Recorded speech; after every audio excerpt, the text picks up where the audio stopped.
Hello, I'm Brent Johnson, and today we're visiting Calvary Lutheran Church in Fort Worth, Texas. Actually, this is Richland Hills, just right on the edge of Fort Worth proper. The instrument in this church was built by Redman, an organ builder located in Fort Worth. And again, this is an instrument that will be featured in the AGO convention happening this summer in Fort Worth. Now, this video is a little different today because of a couple of issues. One was with some of the audio. Once again, running around short-handed on this trip, some things weren't done exactly right. It's nobody's fault but mine. But my primary concern was with the tuning of the organ. I noticed it was a bit out of tune while we were there, and to be honest, almost all of the organs heard on this trip could have probably used a little touch-up. We shot these in late April. The weather was changing rapidly, and I can completely understand, though, why the technicians taking care of these organs weren't worried about the tuning in April. All the organs will be completely tuned up for the convention in June. For most places, that's a rather extreme time of year to tune, so I can see why the technicians are waiting until a little closer to the event to give these instruments a proper going over. So after getting home and listening to the audio that we did get, it was a little worse than I remembered, and I felt like it wasn't putting Roy's organ in the best light. I've known Roy for a very long time, and I know his work is quite good, and his instrument deserves a little better showing than I can give it today. Debbie Villavicencio is the organist, and she did a great job of playing and demonstrating the instrument. So we'll jump in with her and the interesting story of this church and its organ. The official date is 2018, but it was a project since, I believe, 2004. Oh, wow. We had a couple of members, Bob and Kathy Peterson, who were great musicians, and they had their son, Niels, didn't live here, also music in his heart. So he had been fascinated with the organ from a very young age and was able to purchase what he thought would be a home organ. Turned out to be a little bit big, and so his parents convinced him to donate those pipes to us. Oh. And that was the beginning of this organ. So it was a long journey. You can see some of them in the front that are not as new looking, or some of the pipes that were donated. Okay. But as it went along, the church bought into it. We had one of those old-fashioned sanctuaries with a balcony in the back and the small organ, and they had a study about openness and all things like that, and I think you'll see more of the church later, but as part of that, beginning of the organ became the beginning of a new sanctuary and a new space for us to worship in. So it's my favorite instrument to play on. That's my dream job. An interesting story to hear, that the organ was sort of the impetus for it was. The design of a new sanctuary. Usually it's the other way around. We're getting a new sanctuary. What's the organ going to look like? Right. We were really blessed with a lot of musicians here. Well, so I assume then Roy was involved with the design of the room and the space and everything. So that's always the best when you can get everybody on the same page. And it's a beautiful instrument. It's stunning here in the room. I can tell this is a place that loves music. There's music everywhere. Yes. And I am told the instrument's used every Sunday. Yes. Even though there's other instruments going on, the organ is heard. Right. Well, we've only seen one of Roy Redman's instruments here. It was in Dallas a few years ago. Wow. The OHS convention was coming to town, and they wanted to see his instrument at North Haven Methodist. Mm-hmm. So this is only the second one I've seen. That one certainly was much older, even though it had been moved. But here we have one of his newest instrument. Opus 100. Opus 100. So. Yes. But we can go take a look inside the instrument. It's easy enough to get in, stepping around the drums, and there is a door right here.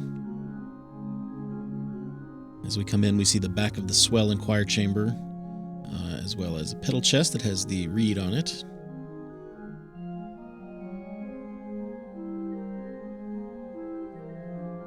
Trackers going up, and there's a walkboard above our head. But first we're going to open up the swell chamber. It just slides open.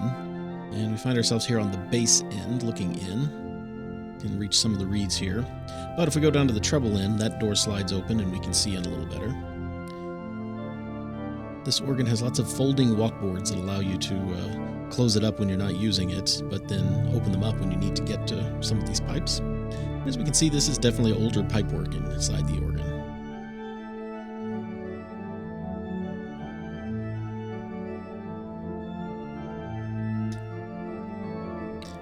Chamber simply slides shut. And now we're behind the choir, looking here at the pull downs on the trackers. We can see under consoles up at the front. And then here on the back of the choir, again, there's just a sliding panel. And there's a ladder nearby that lets us get up and look in. And here we have even more complicated walkboard operation to get to everything. But at least you can get to everything. We have a crumb horn there at the back.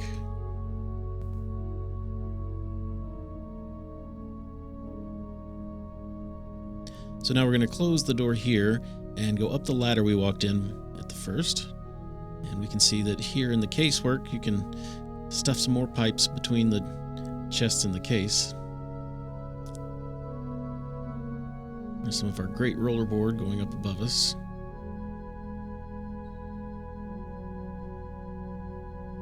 And we have more pedal pipes that we can tune here.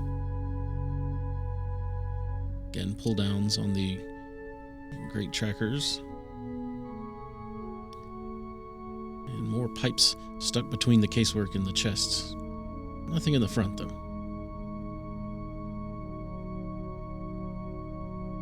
So we go back down the walkboard and we'll continue up the ladder. Now we're at the second level, and this is the level of the grate. And our festival trumpet is above our head.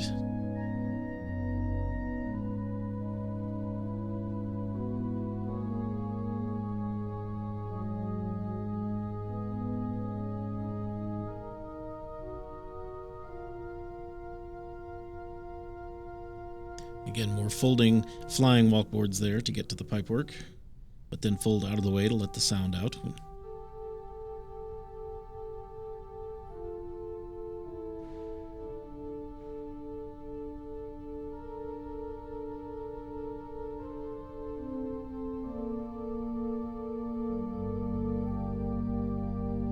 And for help accessing that festival trumpet up in the air, there is here a ladder that folds down.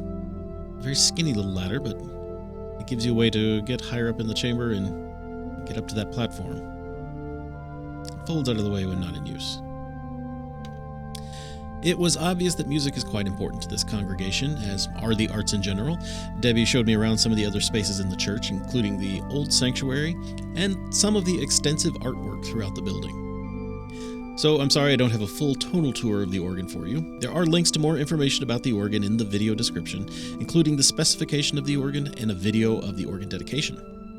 So thank you for watching. I also want to give my thanks to Debbie and to music director Victor Anderson and to Kathy in the office for all their help in arranging our visit.